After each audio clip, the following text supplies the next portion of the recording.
করে স্বাধীন হয়েছে, সেহেতু চাই যে সুন্দর করে আবার বাংলাদেশটা গড়ে উঠুক। তারপর শিক্ষা ব্যবস্থা ভেরি ইম্পর্টেন্ট, শিক্ষা ব্যবস্থা অবশ্যই পরিবর্তন। আমাদের বাক স্বাধীনতা যাতে থাকে, কথা বলতে পারবো, আমাদের কথা বললে যেন আমাদের গায়ে বুলেট ছোড়া না হয়। স্বাধীনভাবে আসতে চাই, সুস্থভাবে বাঁচতে চাই, সুন্দর এক আইন শৃঙ্খলা বাহিনীর আন্ডারে থাকতে। তবে এই যে ক্লাস 7 এর বাচ্চারা ওরা কি শিখতেছে? রান্না করা? নো, এটা আমাদের শিক্ষা না। আমাদেরকে সায়েন্স শিখতে হবে, হ্যাঁ আমাদেরকে আর্টও শিখতে হবে, আমাদেরকে খেলাধুলা সব শিখতে হবে, কিন্তু আমাদের পড়ালেখাটা আমাদের জন্য খুবই গুরুত্বপূর্ণ। আমরা বাংলাদেশকে স্বৈরাচার মুক্ত অবশ্যই দেখতে চাই। ট্রাফিক পুলিশদের অবশ্যই অনেক বড় বড় দায়িত্ব আছে, আমরা চাই যে তারা তাদের দায়িত্ব যেন ভালোভাবে পালন করে। তারপর হচ্ছে আর্মিরা, সেনাবাহিনীরা, তারপর পুলিশরা যেন আমাদেরকে সহায়তা করে, আমাদের সাপোর্ট করে, আমাদের পাশে দাঁড়ায়। কারণ এখন আমাদের এটা মানে এখন কেউ নাই আমাদের কাছে, আমরাই আমাদের দেশের জন্য।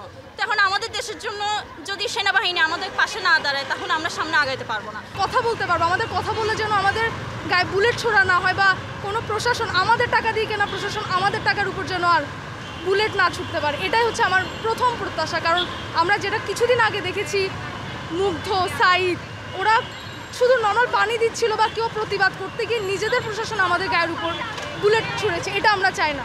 যেখানে ছাত্রদের একটা নিরাপত্তা থাকবে, আমরা এই কিছুদিন আগেও আমরা নিরাপদ বোধ করিনি, বাসা থেকে বের হতে পারিনি, বাবা মা বাসা থেকে বের হতে দেয়নি, জোর করে বের হয়েছি।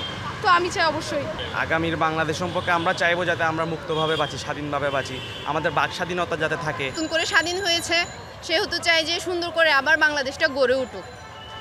আগে যেভাবে ছিল নিয়ম শৃঙ্খলা খুব বিশৃঙ্খল ছিল, যদিও ওইটা আমরা শৃঙ্খলা আনতে চাই। সামনে যারা সরকার আসবে, যারাই আসে দায়িত্বে, তাদেরকে আমি বলতে চাই যে তারা এই বিষয়গুলো যে লক্ষ্য রাখে।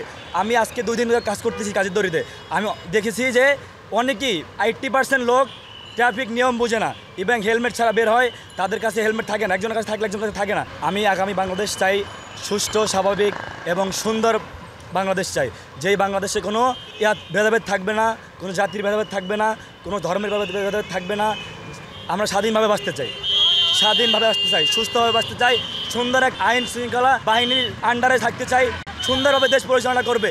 আগামীর যারা রাজনৈতিক দল যারা আসবে এই দেশে, তাদের যারা শিক্ষা নেয়, স্টুডেন্টরা যে কী করতে পারে এই জিনিসটাতে তারা শিক্ষা নেয়, যে স্টুডেন্ট আন্দোলন কত বড় ভয়াবহ রূপ নিতে পারে, আর স্টুডেন্টরা কী করতে পারে সেটা অন্য দলকে এইখান থেকে শিক্ষা নেওয়া উচিত।